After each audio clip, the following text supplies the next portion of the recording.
Spectroscopy जो है काफ़ी इंपॉर्टेंट मॉड्यूल है। नो डाउट एक लेंथी मॉड्यूल है, आपके पास टेक्निकल भी है काफ़ी ज़्यादा। एक से दो एमसीक्यूज जो है यहाँ से आते हैं पीपीएससी के अंदर जो है। लास्ट टाइम जो है आईआर के अंदर से थे, एक आईआर के अंदर से था, एक जो है आपके पास एनएमआर के अंदर से था। तो यहाँ से जो है मोस्टली एक से दो, दो तो मिनिमम जो है यहाँ से एमसीक्यूज आते हैं। दो एमसीक्यूज यहाँ से लाजमी आएंगे, पहले नहीं आते थे 17-18 में जो है, 20 तक इवन। लेकिन अब जो है यहाँ से एमसीक्यूज जो है वो टच किए जाते हैं लाजमी, आईआर के अंदर से और एनएमआर के अंदर से। हम सारे ही देखेंगे, आईआर, एनएमआर, मैथ्स, यूवी, कौन कौन सी इंपॉर्टेंट बातें जो हैं वो आपको पता होनी चाहिए इनके हवाले से, वो हम सारे डिस्कस करेंगे। तो सबसे पहले जो है हम बात करते हैं स्पेक्ट्रोस्कोपी की। स्पेक्ट्रोस्कोपी किसे कहते हैं? स्पेक्ट्रोस्कोपी आप कहते हैं interaction of light, interaction of light या interaction of electromagnetic radiation with matter. जब भी इलेक्ट्रोमैग्नेटिक रेडिएशन का इंटरेक्शन होगा मैटर के साथ, तो आप टर्मिनोलॉजी यूज करेंगे, वो होगी आपके पास स्पेक्ट्रोस्कोपी। स्पेक्ट्रोस्कोपी जब भी लाइट आपके मैटर के साथ, आपके मॉलिक्यूल के साथ जाके हिट करेगी, तो आपने वर्ड यूज करना है स्पेक्ट्रोस्कोपी का। लाइक अगर मैं बात करूं एनएमआर के अंदर, एनएमआर के अंदर आप कौन सी रेडिएशन यूज करते हैं as a source of light, as a source of electromagnetic radiations? Radio waves, radio waves, radio waves, radio waves की जाती हैं एनएमआर के अंदर, जो कि आपके न्यूक्लियाई के साथ जाके हिट करती हैं और दो लेवल बनाती हैं, alpha and beta.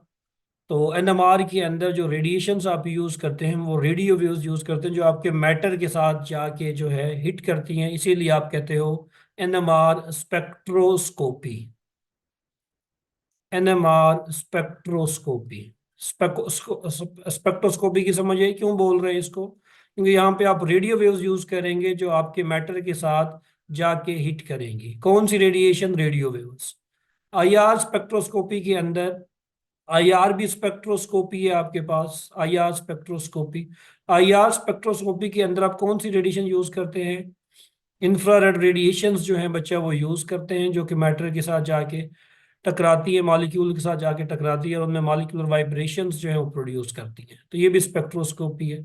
UV visible spectroscopy, UV visible spectroscopy, ये भी यूवी विजिबल भी आपके पास स्पेक्ट्रोस्कोपी। आप यहाँ पे अल्ट्रा वायलेट विजिबल रेडिएशंस जो है वो यूज करते हैं यूवी विजिबल के अंदर। तो ये भी आपके पास जो है क्या है? स्पेक्ट्रोस्कोपी है। मैस जो है, मैस स्पेक्ट्रोमीट्री होता है आपके पास, मैस स्पेक्ट्रोस्कोपी नहीं होता। Mass spectrometry, mass spectrometry, mass spectrometry के अंदर आप कोई भी रेडिएशंस यूज नहीं करते, कोई भी इलेक्ट्रोमैग्नेटिक मैग्नेटिक रेडिएशंस जो हैं वो यूज नहीं की जाती। इसीलिए जो है इसको मैस स्पेक्ट्रोमीट्री बोला जाता है, मैस स्पेक्ट्रोस्कोपी जो है वो नहीं बोला जाता। इसके अंदर सिर्फ इलेक्ट्रॉन्स की बम्बार्डमेंट आप करते हैं, जो कि आयनाइजेशन काज करती है। फ्री रेडिकल जो है आपके मॉलिक्यूलर कैटाइन और रेडिकल जो है जिसकी फॉर्मेशन आपके पास होती है। तो यहाँ पे कोई भी इलेक्ट्रोमैग्नेटिक रेडिएशंस जो हैं, इलेक्ट्रोमैग्नेटिक रेडिएशन आप यहाँ पे यूज नहीं करेंगे। इसलिए ये स्पेक्ट्रोस्कोपी नहीं है, स्पेक्ट्रोमीट्री है। यहाँ पे आप रेडिएशन यूज करेंगे अल्ट्रावायलेट रेडिएशंस, यहाँ पे इंफ्रारेड रेडिएशन यूज करते हैं, और यहाँ पे आप रेडियो वेव्स जो है वो यूज करते हैं। हम वन बाय वन जो है इनको देखते हैं। यहाँ पे दोबारा वही चीज है, स्पेक्ट्रोस्कोपी क्या है? आपके पास इंटरेक्शन है किसका? मैटर का लाइट के साथ। जब भी इंटरेक्शन होगा मैटर का लाइट के साथ, तो आपने वर्ड यूज करना है स्पेक्ट्रोस्कोपी, स्पेक्ट्रोस्कोपी। अब आपको पता है कि एनर्जी जो है is equal to h v, energy directly proportional है फ्रीक्वेंसी की, और आपको ये भी पता है energy is equal to h c over lambda. Energy और वेवलेंथ का जो रिलेशनशिप है आपके पास वो क्या है? इनवर्स है। एनर्जी और फ्रीक्वेंसी डायरेक्टली रिलेशनशिप में होते हैं। एनर्जी बढ़ाएंगे, फ्रीक्वेंसी बढ़ाएंगे, एनर्जी बढ़ेगी आपके पास। वेवलेंथ कम करेंगे, एनर्जी आपके पास क्या होगी? ज्यादा होगी। तो ये दो रिलेशनशिप बहुत ही बेसिक रिलेशनशिप है। एनर्जी और फ्रीक्वेंसी का डायरेक्ट रिलेशनशिप होता है, एनर्जी और वेवलेंथ का इनवर्स रिलेशनशिप है। फ्रीक्वेंसी और वेवलेंथ का आपके पास कौन सा रिलेशनशिप है? Inverse relationship. अच्छा, जरा इस इलेक्ट्रोमैग्नेटिक स्पेक्ट्रम के ऊपर आते हैं। ये इलेक्ट्रोमैग्नेटिक स्पेक्ट्रम जो है यहाँ पे पॉसिबल फ्रीक्वेंसीज ऑफ लाइट जो है वो दिखाई गई हैं। ये टेबल आपको लाजमी लाजमी लाजमी आना चाहिए। उम्मीद करता हूँ शायद फिजिकल वाली मैडम ने आपको पढ़ाया हो। ये टेबल जो है आपके पास काफी इंपॉर्टेंट है एमसीक्यूज के हवाले से। तो अगर इस टेबल को आप देखें, gamma rays, x rays, UV ultraviolet, near ultraviolet, फिर विजिबल, फिर इंफ्रारेड, फिर माइक्रोवेव, और माइक्रोवेव के बाद आती है मेरा बच्चा आपके पास रेडियो वेव्स। Radio waves. अच्छा, इस डायरेक्शन में जो है आपके पास क्या इंक्रीज हो रही है? इस डायरेक्शन में आपके पास क्या इंक्रीज हो रही है? वेवलेंथ इंक्रीज हो रही है। तो अगर आपसे ये क्वेश्चंस पूछा जाए कि किन इलेक्ट्रोमैग्नेटिक रेडिएशंस की जो वेवलेंथ है वो सबसे ज्यादा है, तो क्या आंसर होगा आपका? विच रेडिएशंस है वो मैक्सिमम वेवलेंथ? हाँ भाई, जल्दी से बताओ, कौन सी रेडिएशंस की वेवलेंथ सबसे ज्यादा होगी?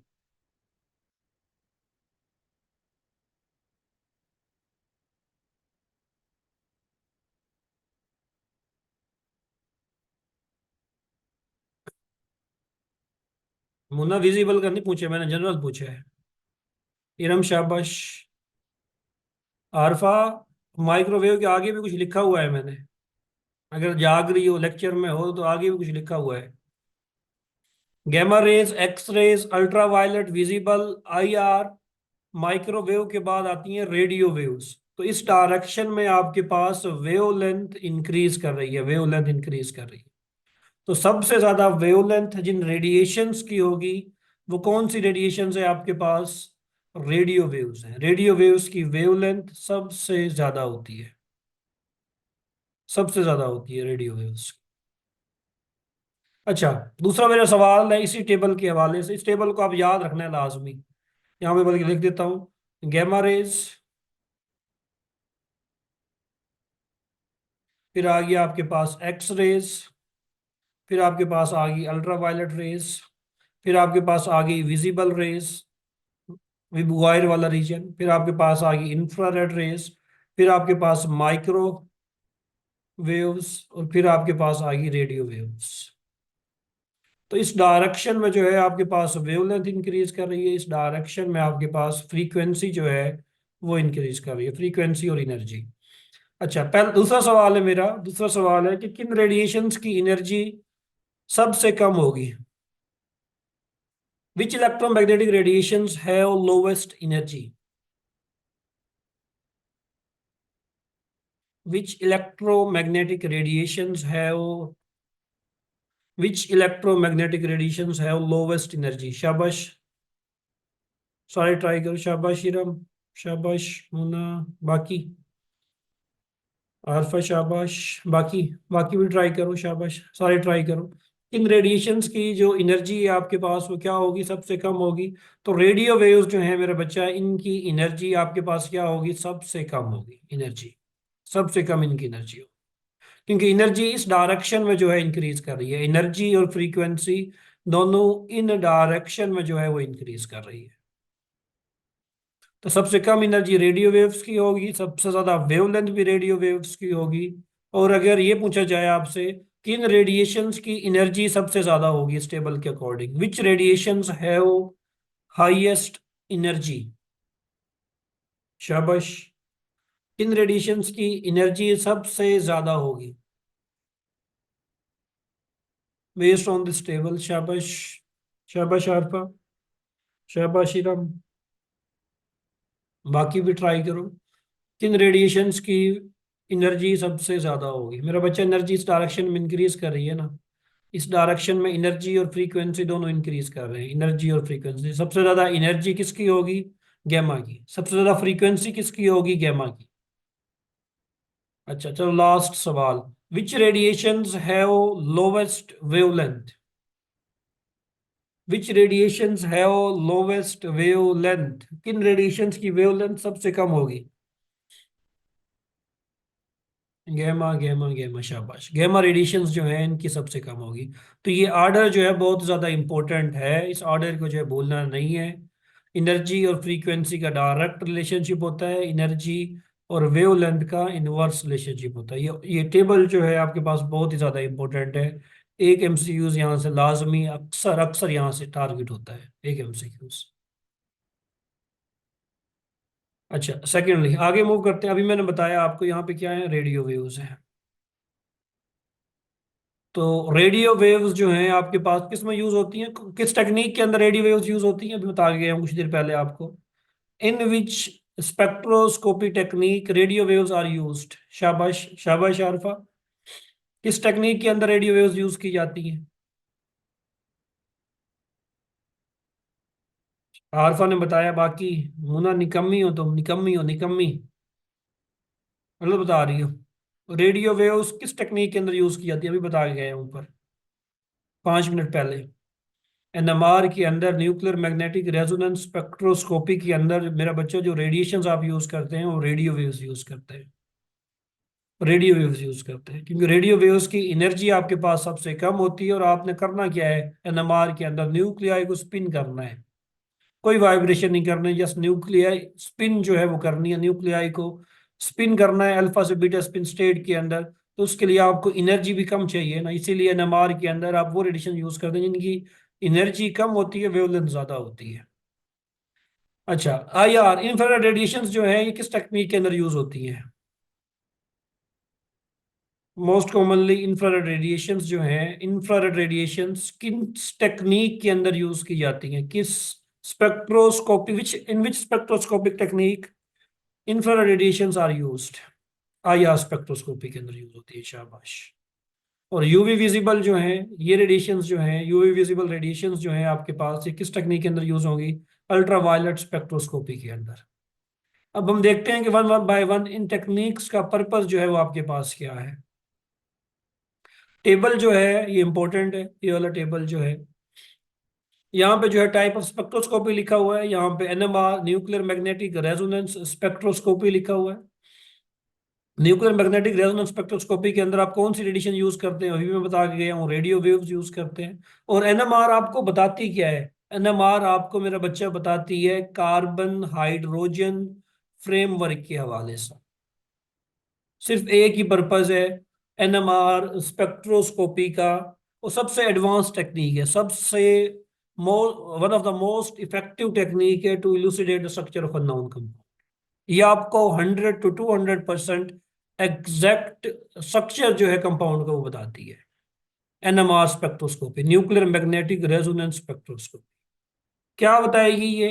Carbon hydrogen framework mean carbon hydrogen connectivity के बारे में बताएगी। आपको ये बताएगी एक कार्बन के नेबर में कितनी कार्बन है, एक कार्बन के साथ कितने हाइड्रोजन लगे हुए हैं, एक हाइड्रोजन लगा हुआ है, दो हाइड्रोजन लगे हुए हैं, या तीन हाइड्रोजन लगे हुए हैं। ये सारा कुछ कौन बताएगा आपको? NMR spectroscopy. क्योंकि ऑर्गेनिक कंपाउंड की स्टडी के लिए आप यूज करते हैं, तो ऑर्गेनिक कंपाउंड में कार्बन हाइड्रोजन ही आपके पास होते हैं। तो कार्बन हाइड्रोजन फ्रेमवर्क या कार्बन हाइड्रोजन कनेक्टिविटी के हवाले से जो टेक्निक सबसे एडवांस है, सबसे यूजफुल है, जो आपको बताती है वो कौन सी? NMR spectroscopy.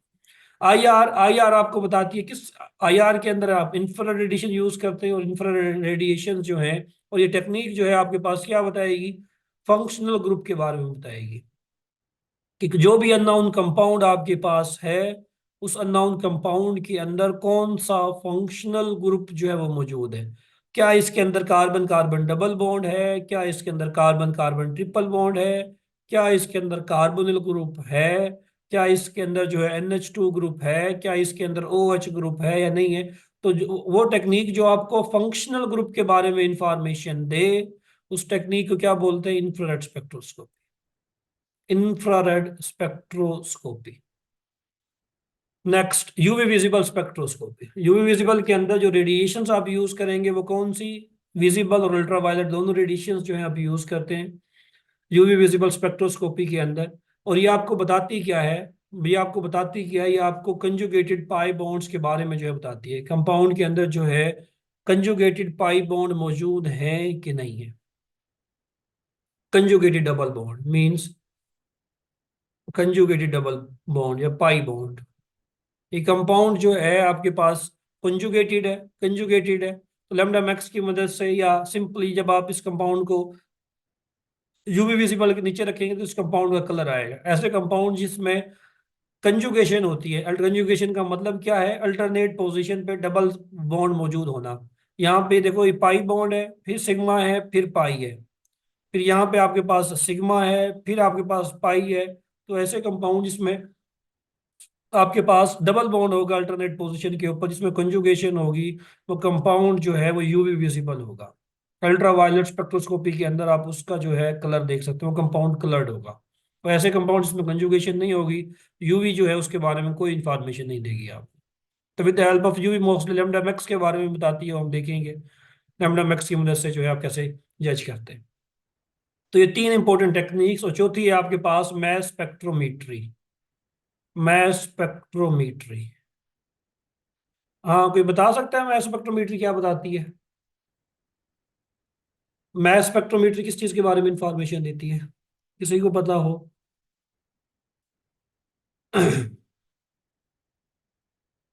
एनीवन, किसी को पता हो? मैस स्पेक्ट्रोमीट्री किसके बारे में इंफॉर्मेशन देती है? मैस ऑफ आइसोटोप्स के बारे में इंफॉर्मेशन देती है, ठीक है। और सिर्फ आइसोटोप के बारे में इंफॉर्मेशन देती है? और मॉलिक्यूलर मैथ, शाबाश Sadia, abundance of isotopes. Math spectrometry की मदद से मेरा बच्चा जो आप काम करते हैं, अगर स्ट्रक्चर इलुसिडेशन के हवाले से हम बात करें, स्ट्रक्चर इलुसिडेशन के हवाले से, तो मैथ स्पेक्ट्रोमेट्री के अंदर जो है सबसे पहले आपको अननोन कंपाउंड का मॉलिक्यूलर मैस जो है वो पता लग जाता है। ये जो अननोन कंपाउंड है, इसका मॉलिक्यूलर मैस जो है वो कितना है, अननोन कंपाउंड का मॉलिक्यूलर मैस कितना है। जैसे कि आपके पास कार्बन डाइऑक्साइड है ना, इसका मॉलिक्यूलर मैस कितना होता है, 44। तो जो भी अननोन कंपाउंड है, आप उसका स्ट्रक्चर निकालना चाह रहे हैं, लेट्स सपोज ये एक अननोन कंपाउंड है, तो मैस स्पेक्ट्रोमेट्री की जब आप इस पे अप्लाई करेंगे, तो आपके पास जो फर्स्ट पीक आएगी, मॉलिक्यूलर कैटाइन पीक जो आती है, मॉलिक्यूलर आयन पीक जो आती है, वो आपको एग्जैक्टली उस कंपाउंड का मॉलिक्यूलर मैस जो है वो बता रही होती है कि ये जो अननोन कंपाउंड है इसका मॉलिक्यूलर मैस जो है आपके पास ये है। तो with the help of mass spectrometry आप क्या बताते हैं, मॉलिक्यूलर मैस बताते हैं अननोन कंपाउंड का। और मॉलिक्यूलर मैस जो है जब आपको पता लग जाता है, तो आप उस पर अप्लाई करते हैं कार्बन रूल ऑफ 14, जिसकी मदद से आप कंपाउंड का मॉलिक्यूलर फार्मूला जो है वो भी निकाल लेते हैं, मॉलिक्यूलर फार्मूला भी निकाल लेते हैं। तो मैस स्पेक्ट्रोमीट्री की मदद से मॉलिक्यूलर मैस का आपको पता लग जाता है, और मॉलिक्यूलर फार्मूला जो है अननोन कंपाउंड का वो भी आप इजीली फाइंड आउट कर सकते हैं। ये इन चार टेक्निक्स के मोटे मोटे एडवांटेजेस हैं, और ये मोस्ट इंपॉर्टेंट टेक्निक है। केमिस्ट्री जो है वो अधूरी है इन टेक्निक्स को अंडरस्टैंड किए बगैर। केमिस्ट्री, मैंने ऑर्गेनिक का नहीं कहा, मैंने इनऑर्गेनिक का नहीं कहा, फिजिकल का नहीं कहा, मैं जनरल बता रहा हूँ। अगर आपकी जो है आपने ऑर्गेनिक रखी, आपने केमिस्ट्री में जो है स्पेशलाइजेशन की है, मीन आपने जो है अपना सब्जेक्ट केमिस्ट्री रखा है, तो आपको ये चारों टेक्निक्स आनी चाहिए। अगर आपको नहीं आती तो आपकी रिसर्च ज़ीरो है, बिल्कुल ज़ीरो रिसर्च है। आप बस फिर पढ़ा सकते हैं कॉलेज के अंदर जो है, जो बुनियादी बातें वही पढ़ा सकते हैं, रिसर्च के अंदर जो है आपकी कोई कंट्रीब्यूशन नहीं। क्योंकि जब आप रिसर्च करते हैं तो आपको इन टेक्निक से वास्ता पड़ता है। आप जो भी कंपाउंड बना रहे होते हैं लैब के अंदर, आपको अपने कंपाउंड को जो है, स्पेक्ट्रम को जो है लुसिडेट करना पड़ता है कि आपके अननोन कंपाउंड के अंदर ये पीक आ रही है, तो ये सिग्नल जो है ये कंपाउंड का जो है आपके पास मॉलिक्यूलर फार्मूला होगा, फिर ये इसका स्ट्रक्चर होगा। वो आप तभी अप्लाई करते हैं जब आपको ये टेक्निक्स आती हैं। तो ये टेक्निक्स जो है बहुत ही ज़्यादा इंपॉर्टेंट है, आपको ये टेक्निक्स लाजमी आनी चाहिए। बीइंग अ केमिस्ट, ये टेक्निक्स आपको लाजमी आनी चाहिए। मोटी मोटी बातें मैंने बताई हैं आपको अभी तक, जो है एनएमआर के हवाले से, आईआर के हवाले से, यूवी के हवाले से, मैथ्स के हवाले से। इनको चलो एक कंपाउंड जो है उसकी मदद से लेके करने की कोशिश करते हैं। एक कंपाउंड ले लेते हैं, उसकी मदद से जो है हम इसको हल करने की कोशिश करते हैं वन बाय वन। 5 मिनट के अंदर जो है मैं आपको कराता हूँ। एक सेकंड मुझे देखने दो एक चीज़।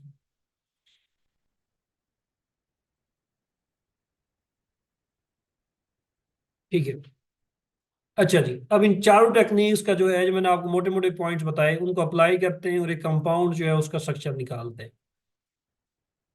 चलो सबसे पहले हम, अब हमारे लिए जो सबसे इंपॉर्टेंट टेक्निक होती है वो आपके हमारे पास, सबसे पहले हम अप्लाई करते हैं मैस स्पेक्ट्रोमीट्री।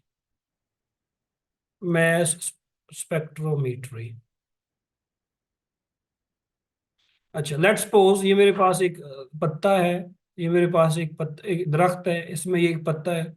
इस पत्ते के अंदर मैं सपोज कर रहा हूँ कि एक कंपाउंड ऐसा है जो कि आपके पास क्या है। ये कंपाउंड जो है इस पौधे के पत्ते के अंदर जो है एक ऐसा कंपाउंड है जो कि कैंसर को क्योर कर सकता है। मींस एक कंपाउंड ऐसा है इसके अंदर जो एंटी कैंसर है। एंटी कैंसर है। ठीक है, एक कंपाउंड इस पत्ते के अंदर ऐसा है जो कि एंटी कैंसर है। आप ये चाहते हैं कि इस कंपाउंड को आप यहाँ से निकालें। तो पौधे से जब आप एक कंपाउंड को निकालते हैं, पौधे के अंदर तो जो है 1000+ कंपाउंड्स होते हैं एक पत्ते के अंदर। तो आपके पास जो इस एंटी कैंसर कंपाउंड की जो अमाउंट आएगी वो ना होने के बराबर होगी। ये तो आपके पास मिलीग्राम में जो है आपके पास आएगी। तो आप किस तरह पेशेंट्स को जो है वो क्योर कर सकते हैं इस छोटी अमाउंट होने की वजह से। तो आप क्या करते हैं, अब सबसे पहले इस पौधे के अंदर जो कंपाउंड है, आपको नहीं पता क्या कंपाउंड है, कितने कार्बन है, कितने हाइड्रोजन है, कितने ऑक्सीजन है। तो आप क्या करते हैं, उस कंपाउंड का स्ट्रक्चर जो है वो निकालने की कोशिश करते हैं कि इस अननोन कंपाउंड के अंदर जो है कितनी कार्बन है, कितने हाइड्रोजन है, कितने ऑक्सीजन है, कौन कौन से जो है इसके अंदर जो है आपके पास एटम्स मौजूद है, उनकी क्या कनेक्टिविटी है। सबसे पहले आप क्या करते हैं, आप इन टेक्निक्स को अप्लाई करते हैं। अब मैं इन टेक्निक्स को अप्लाई करूंगा, ये सारी पोजीशन के ऊपर होगी टेक्निक्स जो है, ताकि आपको इन चारों टेक्निक्स का जो बुनियादी पर्पज है वो समझ आ जाए कि इन चारों टेक्निक्स की मदद से आप किस तरह एक अननोन कंपाउंड का स्ट्रक्चर जो है वो फाइंड आउट करते हैं। तो हमने अभी तक ये सपोज किया है, इस पत्ते के अंदर एक ऐसा कंपाउंड है, लेट्स सपोज ये कंपाउंड है।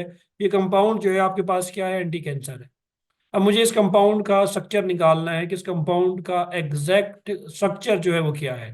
तो सबसे पहले जो है मैं इस कंपाउंड को मैस स्पेक्ट्रोमेट्री के हवाले करूंगा, इस टेक्निक के हवाले करूंगा। ये टेक्निक जो है मुझे बताएगी कि इस कंपाउंड का मॉलिक्यूलर मास कितना है। जो पहली पीक आती है मॉलिक्यूलर आयन पीक, वो एग्जैक्टली उस कंपाउंड का आपके पास क्या होता है, उस कंपाउंड का मॉलिक्यूलर मास होता है। तो लेट्स सपोज हमारे पास जो है, हम लेट्स सपोज करते हैं कि इस अननोन कंपाउंड का मॉलिक्यूलर मास आया आपके पास 120। हम सपोज कर रहे हैं। फिर हमने कार्बन रूल ऑफ 13 इसके ऊपर अप्लाई किया। वो क्या होता है, वो ऑर्गेनिक वालों को बेहतर तरीके से पता होगा। आप जो है नए हो, तो आपके लिए जो है उस रूल तो नहीं सिखाऊंगा, मैं आपको जनरली बता देता हूँ। कार्बन रूल ऑफ 13 की मदद से, कार्बन रूल ऑफ 13 की मदद से आप क्या करेंगे, जो मॉलिक्यूलर मास है इसमें आप एग्जैक्टली मालूम कर लेंगे कितने कार्बन है, कितने हाइड्रोजन है और कितने ऑक्सीजन है।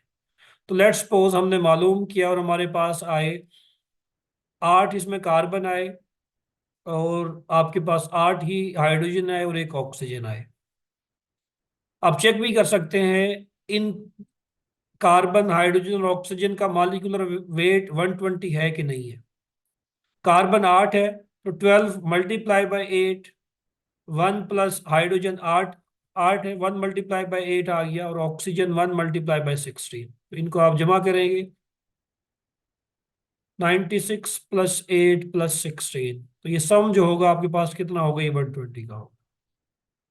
तो ये कैसे निकाला, कार्बन 8 होंगे, हाइड्रोजन 8 होंगे, ऑक्सीजन 1 होगा।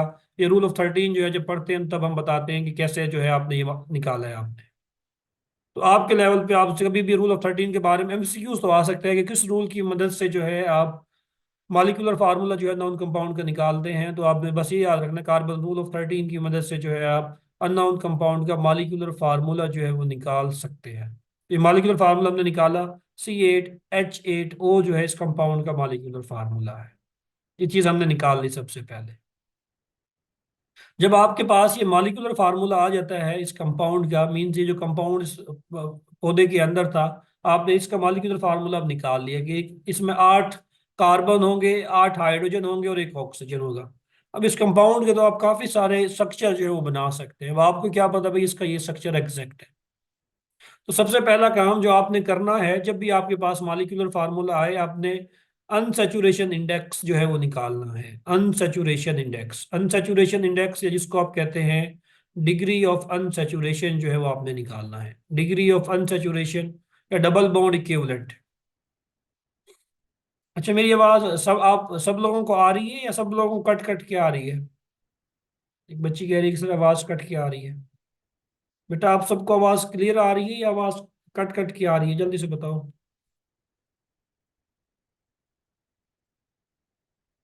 क्लियर है, क्लियर है। मुना आपके इंटरनेट में मसला है।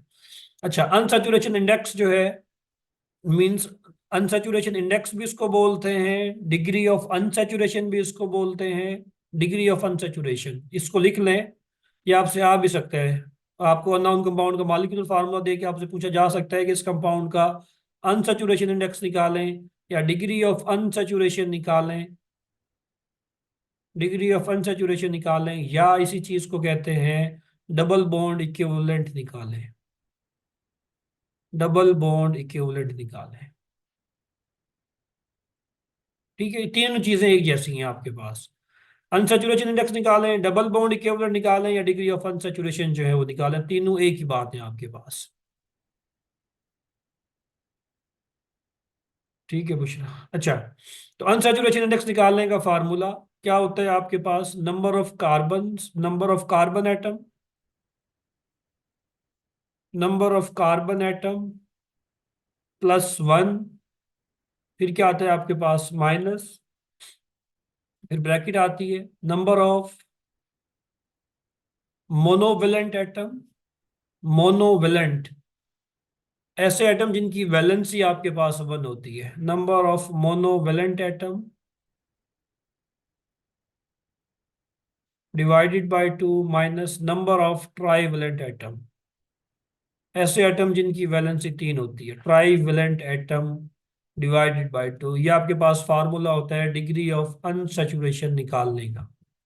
Number of carbon atom plus one minus number of monovalent atom, ऐसे एटम जिनकी वैलेंसी वन है, हाइड्रोजन की वैलेंसी वन है, और ट्राइवलेंट एटम जैसा कि नाइट्रोजन, ट्राइवलेंट एटम में वैलेंसी तीन है आपके पास। तो नंबर ऑफ कार्बन एटम इस कंपाउंड में कितने थे? आठ थे, प्लस वन फार्मूले के according minus number of monovalent atom कितने हैं? हाइड्रोजन आठ एटम है इसके अंदर, ये आठ आ गया, divided by two number of trivalent atom, कोई इसमें नाइट्रोजन है नहीं है, कोई फास्फोरस है नहीं है, ये जीरो आ जाएगा आपके पास, zero divided by two zero आ जाएगा आपके पास। तो टू फोर द एट आएगा आपके पास, eight plus one nine, nine minus four आपके पास आंसर आएगा five.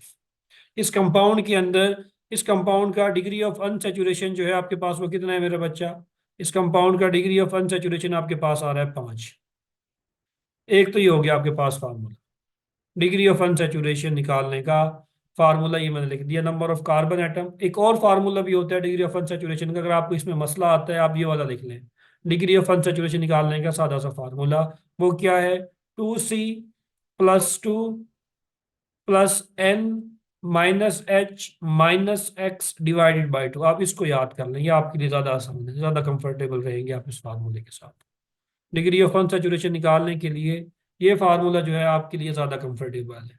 To C means two times carbon करने हैं, प्लस टू प्लस नाइट्रोजन जितने भी नाइट्रोजन के एटम होंगे, माइनस हाइड्रोजन जितने भी हाइड्रोजन के एटम होंगे, और एक्स क्या है यहाँ पे? हेलोजन है, means fluorine, chlorine, bromine, iodine. तो इस फार्मूले की मदद से जो है आप क्या कर सकते हैं, किसी भी कंपाउंड का डिग्री ऑफ अनसैचुरेशन निकाल सकते हैं। लेट्स सपोज ये कंपाउंड था आपके पास C8H8O। अब इस कंपाउंड में डिग्री ऑफ अनसैचुरेशन निकालें।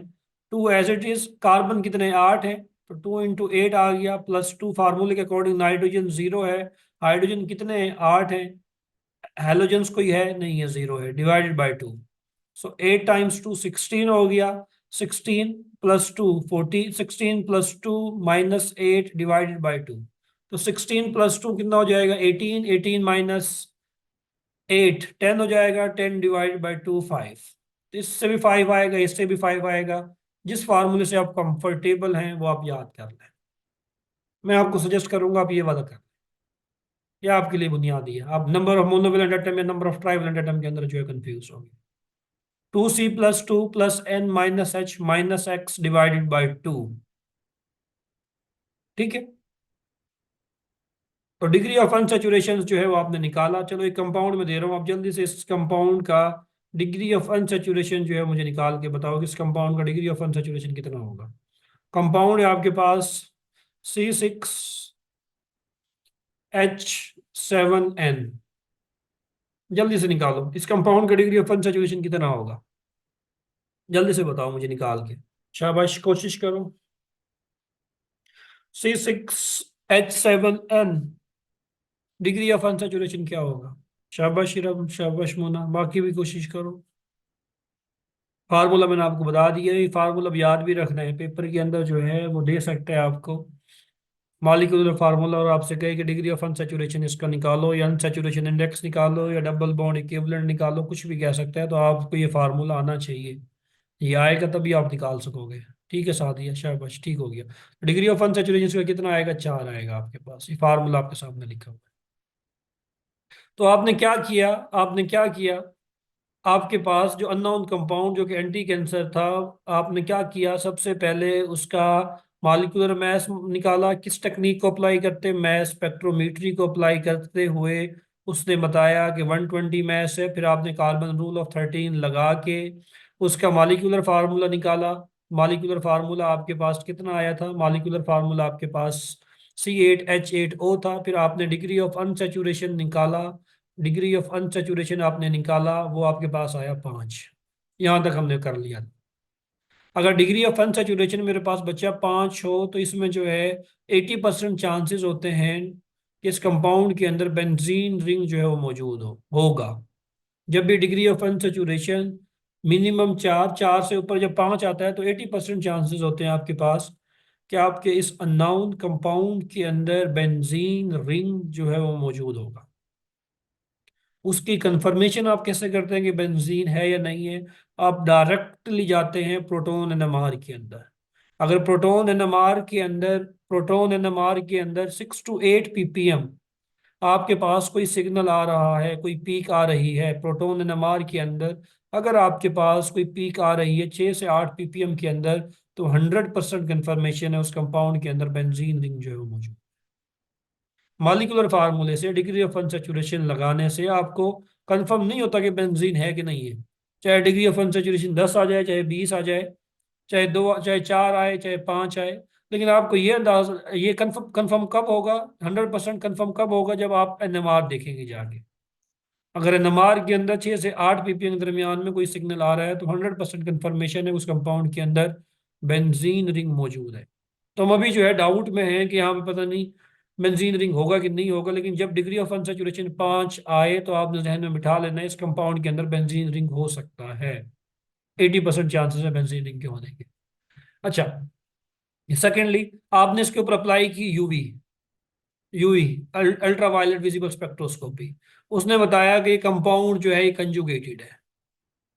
कैसे? इस कंपाउंड को जब यूवी के नीचे रखा जाके, यूवी यूवी के नीचे रखा आपने, यूवी लैंप के नीचे जाके रखा, तो इस कंपाउंड जो था ये कलर्ड था। अगर कंपाउंड कलर हो, उसका कोई ना कोई कलर आए, तो इसका मतलब ये होगा कि कंपाउंड के अंदर जो है कंजुगेशन मौजूद है, कंपाउंड के अंदर रेजोनेंस जो है वो मौजूद है। कंपाउंड जो है आपके पास वो क्या है? वो कंजुगेटेड है, मींस कंपाउंड आपका यूवी एक्टिव है। यूवी एक्टिव का मतलब वो ये होगा कि कंपाउंड के अंदर कंजुगेशन है, रेजोनेंस है, डीलोकलाइजेशन ऑफ पाई इलेक्ट्रॉन है। तो यूवी के अंदर देखिए कंपाउंड कंजुगेटेड था, बस यूवी ये बताता है कंपाउंड कंजुगेटेड है कि नहीं है। मिसाल के तौर पे मुझे ये बताओ, अच्छा, जिस कंपाउंड में जो है कंजुगेशन ज्यादा होगी ना, उसका लेमडा मैक्स भी ज्यादा होता है। अब लेमडा मैक्स क्या होता है वो बाद में देखेंगे। मुझे ये बताओ कि इनमें से कौन सा कंपाउंड यूवी एक्टिव होगा? इनमें से कौन सा कंपाउंड जो है आपके पास यूवी एक्टिव होगा?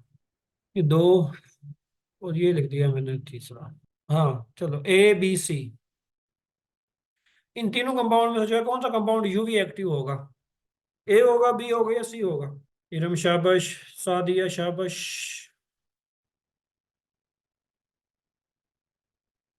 बाकी भी बाकी भी ट्राई करो। Which compound is UV active? A B C,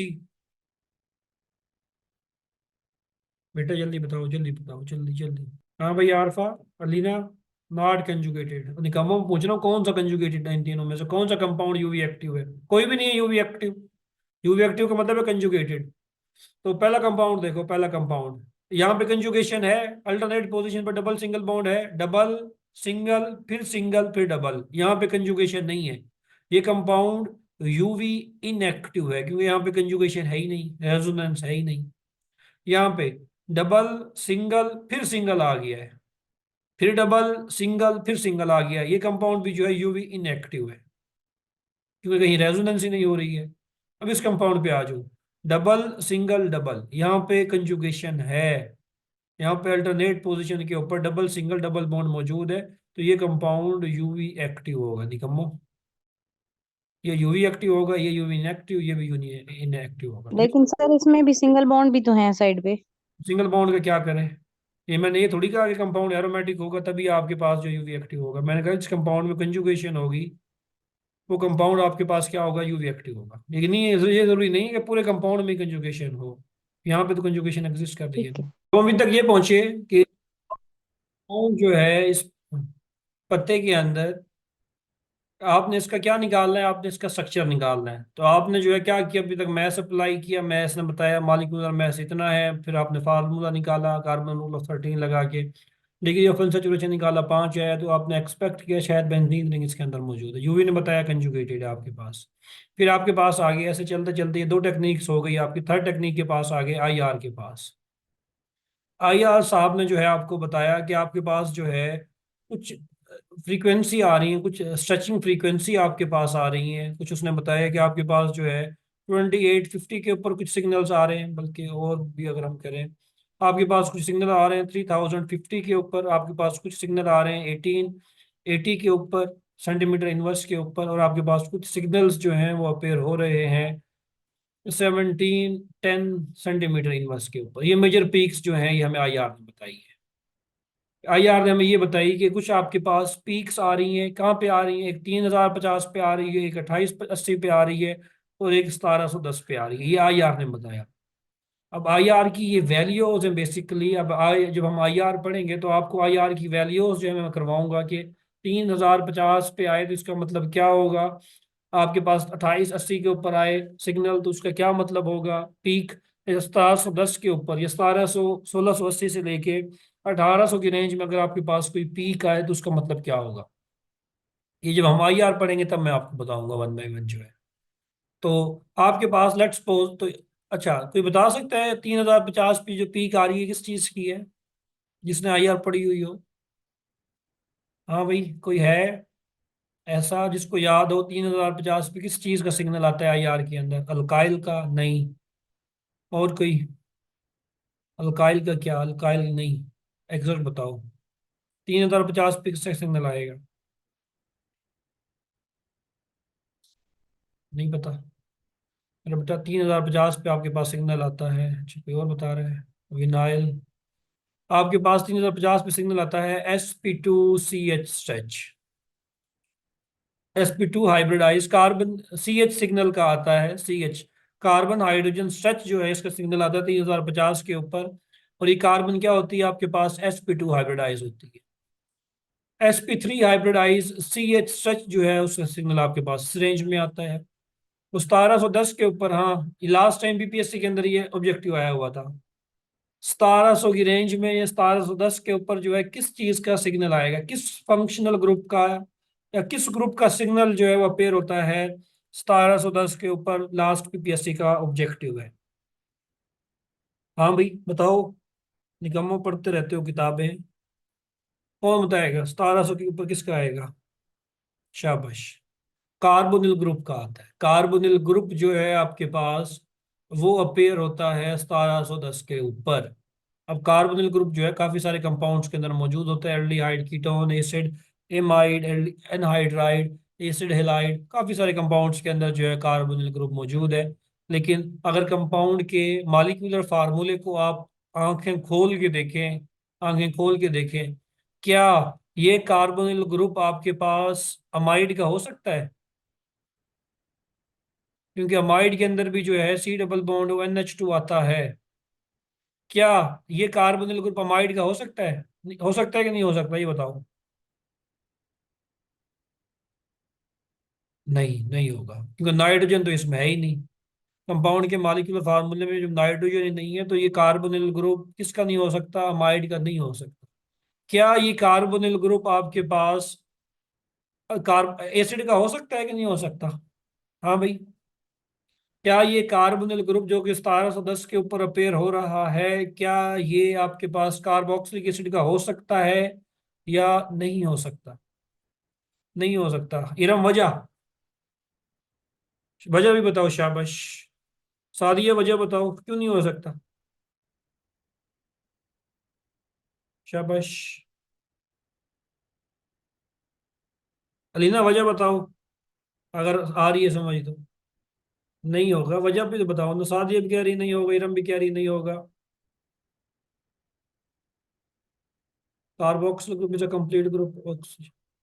एक ऑक्सीजन है जस्ट। शाबाश इरम। मेरा बेटा, इस मॉलिक्यूलर फार्मूले में आपके पास एक ऑक्सीजन है ना, C8H8O। तो अगर आप कार्बोक्सिलिक ग्रुप लगाएंगे तो आपके पास दो ऑक्सीजन जाएंगी ना, दो ऑक्सीजन तो है ही नहीं, एक ही ऑक्सीजन है ना आपके पास। तो ये कार्बोनिल ग्रुप ना तो एसिड का हो सकता है, ना अमाइड का हो सकता है, एस्टर का भी नहीं हो सकता। ये कार्बोनिल ग्रुप मोस्ट कॉमनली, या तो ये आप, अच्छा, क्या ये कार्बोनिल ग्रुप एसिड क्लोराइड का हो सकता है, एसिड हैलाइड का हो सकता है? इस फंक्शनल ग्रुप का हो सकता है? नहीं हो सकता, क्योंकि हैलोजन यहाँ पे है ही नहीं मॉलिक्यूलर फार्मूले में।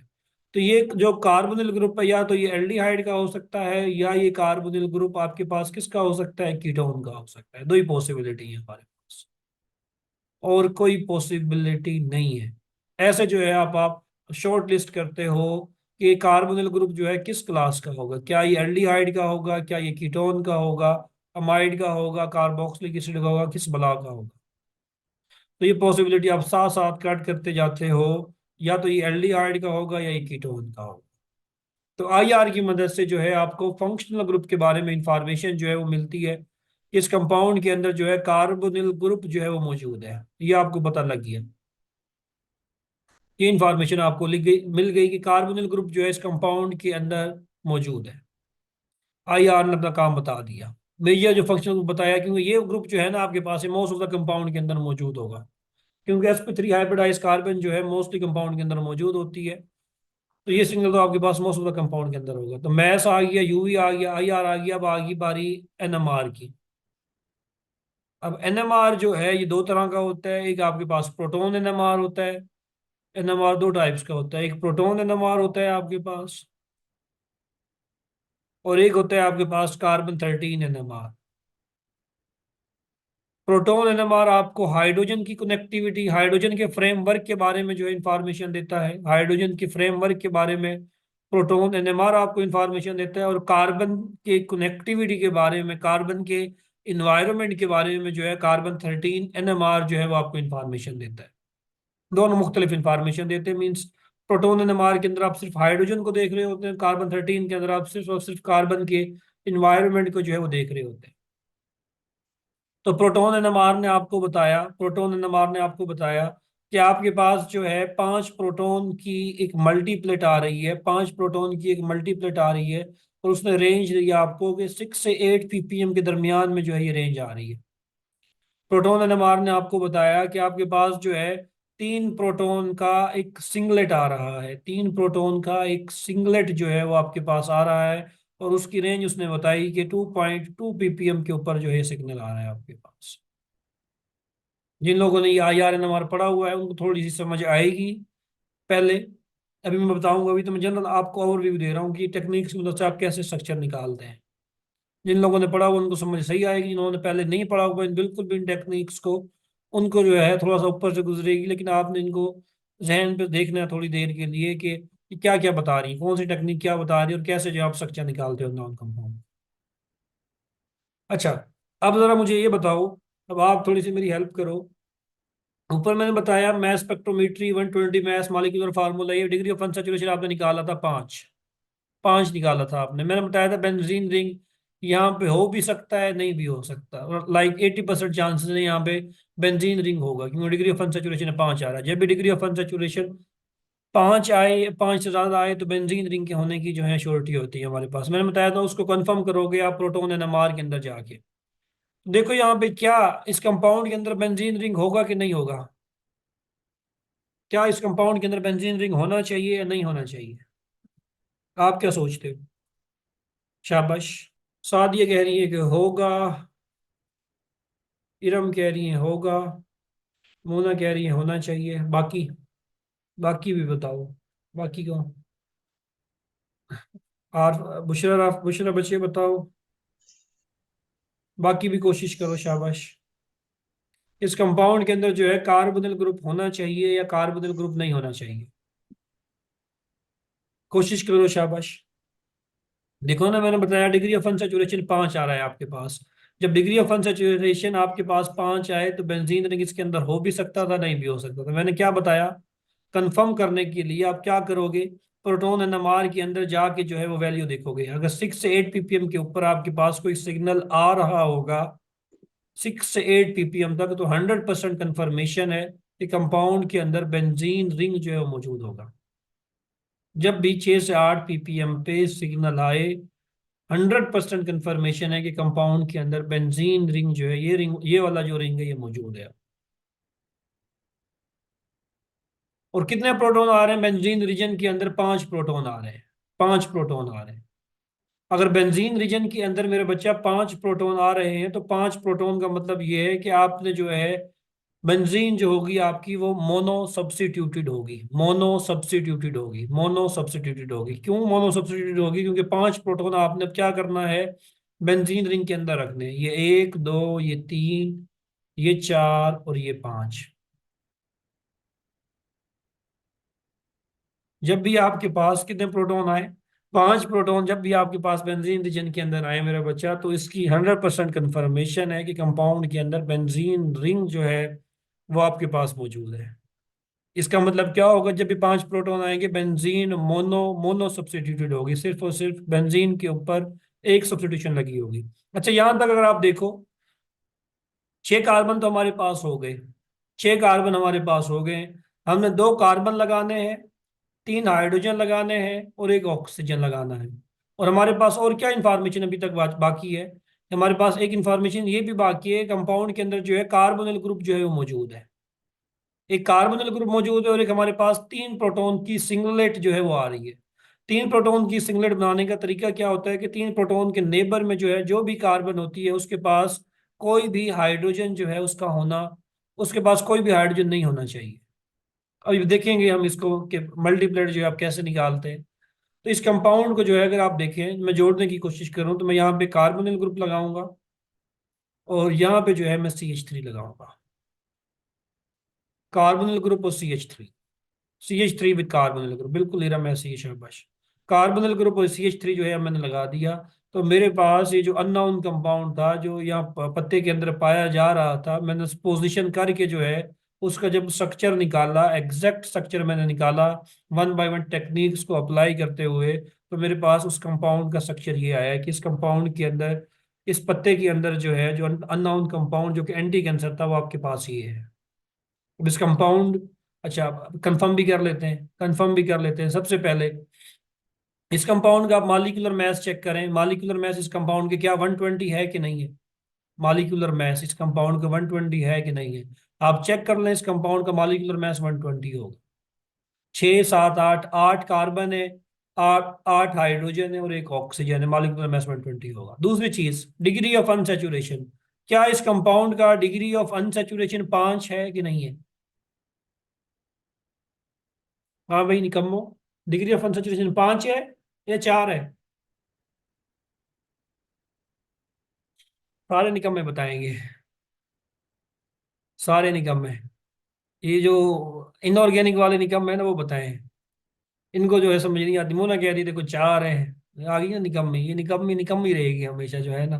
दूसरा बैच चल रहा है इसका जो है PPSC का, लेकिन फिर भी वही हालात है, कह रही सर जी 4 है इसके तो। सर 3 बॉन्ड ये वाले हैं और एक कार्बन डबल बॉन्ड वाला है, तो 4 हुए ना। और ये लेकिन 5 क्यों है? फिर भी 5 ही है, 4 नहीं है। और कोई? मेरा बेटा इसके डिग्री ऑफ अनसेचुरेशन जो है वो 5 है। 5 कैसे है? एक डबल बॉन्ड ये, एक इसका हो गया, एक इसका हो गया, 2 एक इसका हो गया, 3 तो ये हो गए। और याद रखना है, क्लोज रिंग, जब भी कोई क्लोज रिंग होता है, चाहे वो आपके पास 3 मेंबर रिंग हो, इसका डिग्री ऑफ अनसेचुरेशन 1 होता है। कोई भी क्लोज रिंग हो, चाहे 3 मेंबर हो, 4 मेंबर हो, 5 मेंबर हो, 6 मेंबर हो, उसका हमेशा डिग्री ऑफ अनसेचुरेशन 1 निकालते हैं।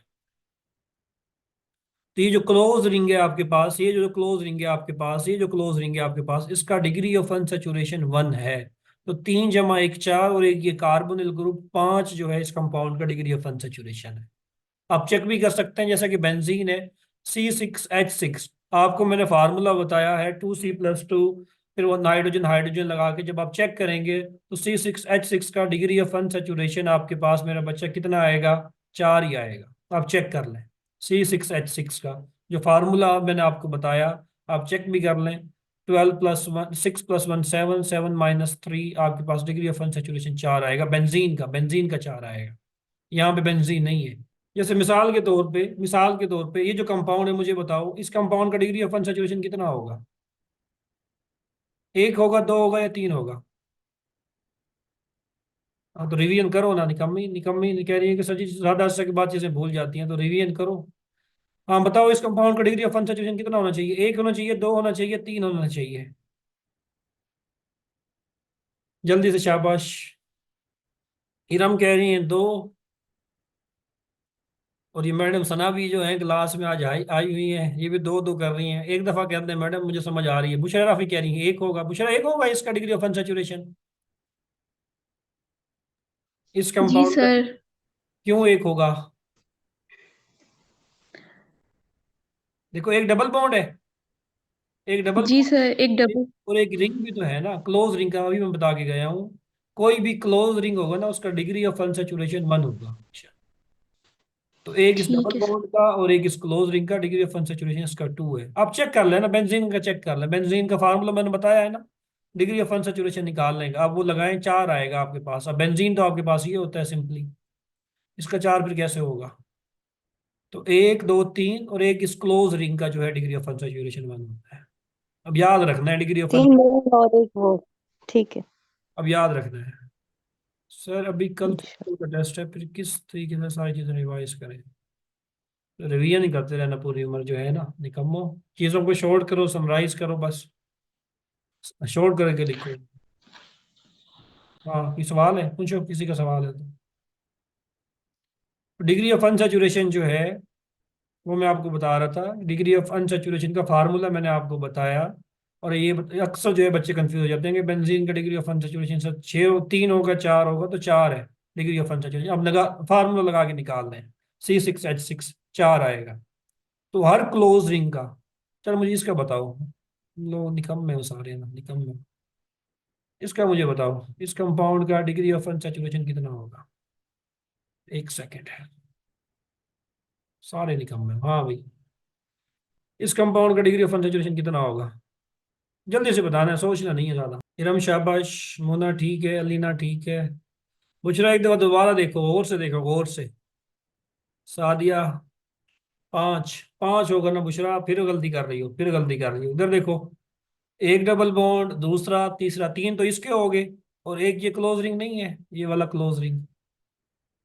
4, और एक ये भी तो क्लोज रिंग है ना, ये अलग है। ये रिंग अलग है, ये रिंग अलग है। तो एक इसका भी होगा निकम्मे का, एक इस क्लोज रिंग का होगा।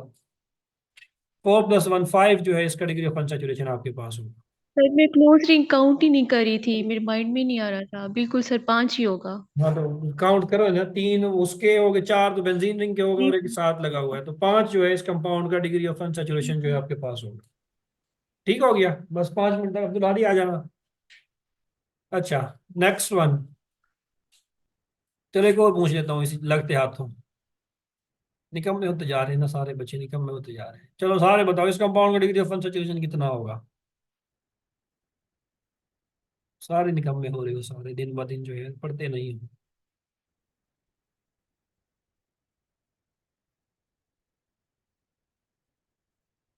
हाँ इरम कह रही है 2 होगा, अलीना कह रही है 2, सादिया कह रही है 2। और कोई जो सही बताए मुझे? मोना कह रही है 0 होगा सर इसका। अच्छा, और कोई बताए मुझे, एग्जैक्ट सही बताए, जल्दी से शाबाश। और जल्दी से बताओ निकम्मो। सामने स्ट्रक्चर मैंने लिख दिया है, फिर भी सोच रहे हो तुम लोग। फार्मूला लगा लो, निकम्मे अगर ज्यादा हो तो इस कंपाउंड का मॉलिक्यूलर फार्मूला निकाल लो ना। कंपाउंड का मॉलिक्यूलर फार्मूला निकाल लो ना। यहाँ पे कार्बन है, यहाँ पे भी कार्बन है, कार्बन है, कार्बन है, कार्बन है, कार्बन है, 2 हाइड्रोजन यहाँ पे, 2 हाइड्रोजन यहाँ पे। एक हाइड्रोजन यहाँ पे, एक हाइड्रोजन यहाँ पे, दो हाइड्रोजन यहाँ पे, दो हाइड्रोजन यहाँ पे, एक दो तीन, छः कार्बन है, दो दो चार, दो छः, दो आठ, दो दस, 10 हाइड्रोजन है। जरा जाके फार्मूला निकालो इसका, degree of unsaturation. 7 - 5 degree of unsaturation, मेरा बच्चा निकम्मा 2 आ रहा है, इसका फार्मूला लगा लो बेशक। निकम्मे फार्मूला बेशक लगा लो, 2 ही आएगा। और यहाँ पे भी देख लो ना, ये क्लोज रिंग नहीं है, एक क्लोज रिंग ये, एक इसका, एक इसका, 2 पूरे हो गए। क्या क्या करोगे? अब आ गई समझिए, अब भी किसी को मसला है मुझे बता दो, अब भी किसी को जो है मसला है डिग्री ऑफ अनसैचुरेशन में, मुझे बता दो। अगर नहीं है तो फिर हम आगे चलते हैं। सर ये इसी चीज की मैयर है कि sp3 कितने हाइड्रोजन कम है। हैं? किस चीज की मैयर है?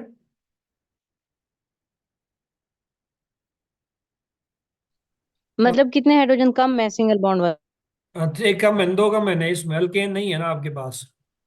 अब फार्मूला लगाओ सिंपल जो है, डिग्री ऑफ अनसैचुरेशन आप निकाल लो। जैसे मैंने ये कंपाउंड के मॉलिक्यूलर फार्मूला निकाला, C6H10 था, 2 आ रहे थे। या सिंपल अगर क्विकली देखना है, जो भी क्लोज रिंग होगा उसका 1 होगा, एक इसका, एक इसका, 2 जो है इस कंपाउंड का डिग्री ऑफ अनसैचुरेशन जो है। फार्मूला लगा लिया करो, फार्मूला लगा लिया करो, ना पढ़ो अगर स्ट्रक्चर देख के समझ नहीं आ रही ना। हालांकि कुछ भी नहीं है, मैंने ये बताया कि हर क्लोज रिंग का डिग्री ऑफ अनसैचुरेशन आपके पास 1 होगा, हर क्लोज रिंग का। चलो लास्ट वन पूछ लेता हूँ, अब भी किसी को कोई मसला हो शायद वो क्लियर हो जाए स्टिल अगर है। हाँ भाई, इस कंपाउंड का डिग्री ऑफ अनसैचुरेशन कितना होगा?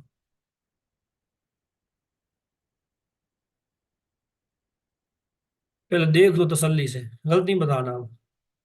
और बताना सबने है, मैं ये नहीं बताऊंगा कि किसने सही बताया किसने गलत बताया। चलो बताओ सारे।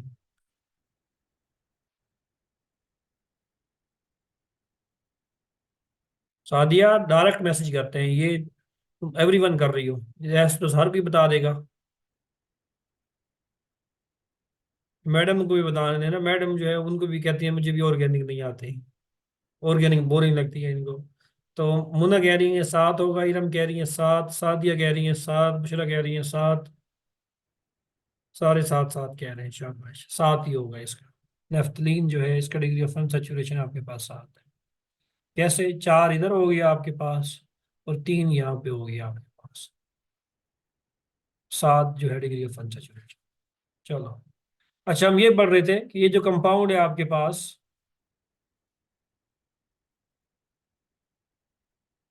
ये जो कंपाउंड है आपके पास। अच्छा मैडम आपकी क्लास में नहीं बोल रही, तो आप मैडम से कहो, मैडम बोलेंगी। मैडम जो है ना सुमुन बुकमुन बन के बैठी है क्लास के अंदर, और हम तो दुआ करें ना ही बोले। आगे चलते हैं, आगे चलो, आगे आगे। मैडम को ना ऑर्गेनिक बहुत अच्छी आती है, बल्कि ये जो IRNMR जो है ना मुझसे ज़्यादा अच्छी आती है मैडम को जो है।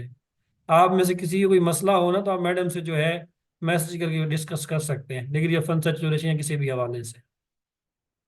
नहीं नूरी, जी बिल्कुल, मैं सुन रही हूँ यहाँ पे। हाँ मैं वही बता रहा हूँ, वही बता रहा हूँ। मैडम जो है ये उन्होंने पढ़ी हुई है, कायदे आज़म यूनिवर्सिटी के अंदर जो है इनका एक मॉड्यूल था ऑर्गेनिक के, इस स्पेक्ट्रोस्कोपी, बल्कि स्पेक्ट्रोस्कोपी तो सारे ही पढ़ते हैं, चाहे ऑर्गेनिक आपकी कोई भी हो, स्पेशलाइजेशन कोई भी हो, तो सारे लोग इसको पढ़ते हैं। तो मैडम को अच्छी आती है, मैं आपको हिंट दे रहा हूँ, अगर मेरी समझ जी में। बिल्कुल, ये मेरा मजाक उड़ा रहे हैं बिकॉज मुझे ये पार्ट बिल्कुल नहीं पसंद। मेरे सबसे वीक पार्ट है, मैं इसमें फेल होते होते बची थी। चले, चले, कोई नहीं, अब पास हो जाएगा, पहले फेल होगी बची थी, अब पास हो जाएगा। अच्छा डिग्री मेरा ऑफ, फेल नहीं होता अल्हम्दुलिल्लाह। अच्छा मैं जो हूँ इस पार्ट का अल्हम्दुलिल्लाह टॉपर हूँ, मैडम ने बता दिया, मैडम निकम्मी, मैं इसका टॉपर हूँ अल्हम्दुलिल्लाह। अभी तक जो है शायद। नहीं, बच्चों को बताए ना आपने, वो कोऑर्डिनेशन कितनी बार समझी थी मुझसे, कोऑर्डिनेशन का भी बताए ना सही से। हाँ कोऑर्डिनेशन केमिस्ट्री मैडम को अच्छी आती है। ये जो है ना, ये मैंने कोऑर्डिनेशन सब्जेक्ट बहुत वीक को है। 10 बार सेंट्रल भी मेटल, समझा दो सर को नहीं समझ आती central coordination. Central metal metal जो है ना, ये आप भी जो है मैडम से सीख लेना, आपने मुझे लगता है नहीं सीखे होंगे। ये ट्रांजिशन कोऑर्डिनेशन केमिस्ट्री के अंदर जो सेंट्रल एलिमेंट, सेंट्रल मेटल जो होता है ना, उसके इलेक्ट्रॉन काउंट जो है वो कैसे करते हैं, इलेक्ट्रॉन काउंट, ये लाजमी आप सीख लेना अगर आपने नहीं सीखा मैडम से अभी तक। ट्रांजिशन मेटल के अंदर या उनको आते कोऑर्डिनेशन हैं, उनके केमिस्ट्री के ऑक्सीडेशन अंदर स्टेट सब कुछ आता है उनको। कॉम्प्लेक्सेस के अंदर जो अचाते हैं, तो बस फिर ठीक है, मुझे उस टाइम जो है वो नहीं आते थे, ऑन रिकॉर्ड है। अच्छा, तो ये देख लेना आप जो है ना, ये सीख लेना, देख लेना वहां पे जाके मजीद। ये अक्सर आते हैं सेंट्रल मेटल के इलेक्ट्रॉन काउंट करो। अच्छा, तो हम इसका देख रहे थे लेक्चर के हवाले से जो है, हमने अभी तक ये देखा कि डिग्री ऑफ अनसैचुरेशन 5 था। अच्छा, पहले मास स्पेक्ट्रोमीट्री ने बताया डिग्री मॉलिक्यूलर मास 120 वो पूरा हो गया। डिग्री ऑफ अनसैचुरेशन ने बताया 5 है, तो 5 जो है कंप्लीट हो गया आपके पास। थर्ड IR ने बताया था कि 3050 पे सिग्नल आ रहा है, किसका आ रहा है? sp2CH स्ट्रच का आ रहा है। तो ये वाली कार्बन मेरे बच्चा sp2 हाइब्रिडाइज है, sp2CH स्ट्रच यहाँ पे मौजूद है, यहाँ पे भी sp2CH स्ट्रच मौजूद है, sp2CH sp2CH sp2CH स्ट्रच। इस कंपाउंड में यहाँ पे sp2, तो ये वाला जो सिग्नल आ रहा है वो इस sp2CH स्ट्रच के आने की वजह से आ रहा है। अच्छा मैडम, ये आपके लिए सजेशन दे रही है मुना, मुना कह रही है कि सर किसी दिन इनऑर्गेनिक का टेस्ट मैं ले लेता हूँ और ऑर्गेनिक का आप ले लें।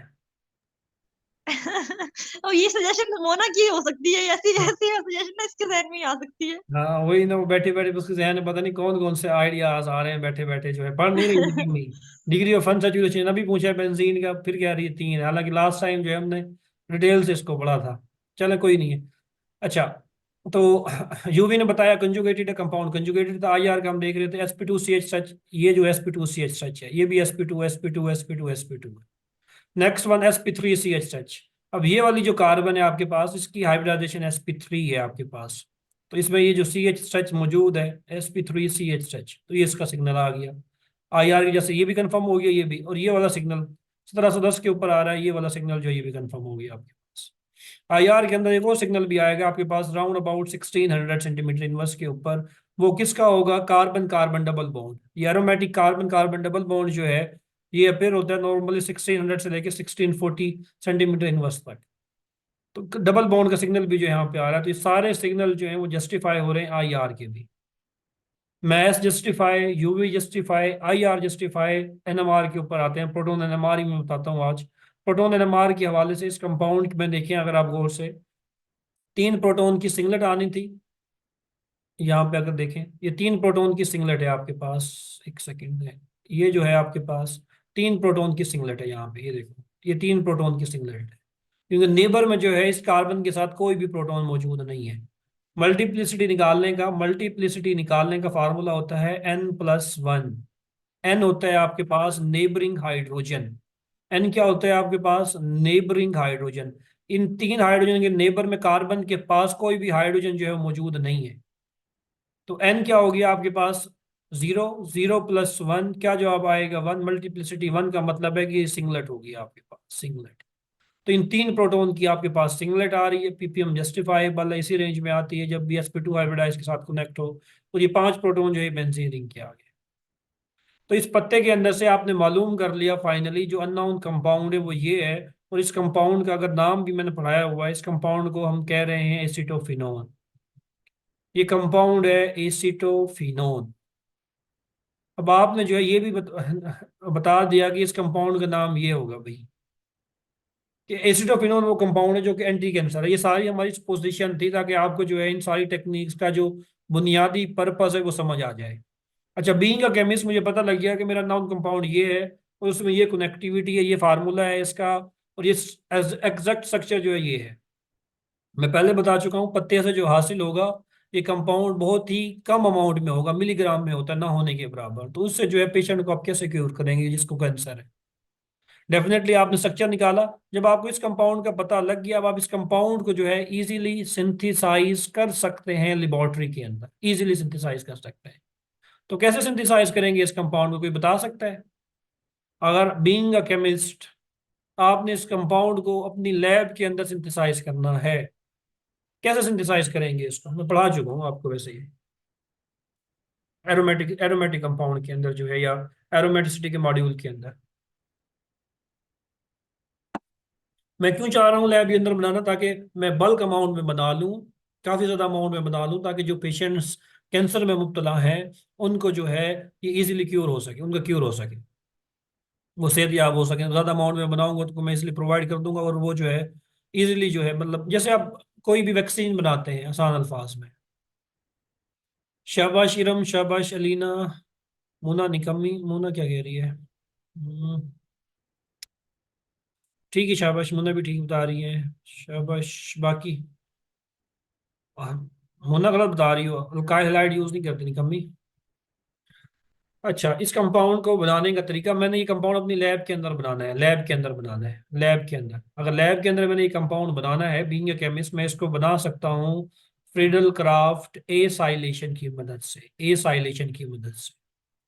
मैंने पढ़ा हुआ है ये रिएक्शन कि जब भी आप बेंजीन को रिएक्ट करवाते हैं एसिटाइल क्लोराइड के साथ CH3 C double bond OCl in the presence of AlCl3, तो मेरे पास ये कंपाउंड जो है इजीली बन जाता है, C डबल बॉन्ड OCH3।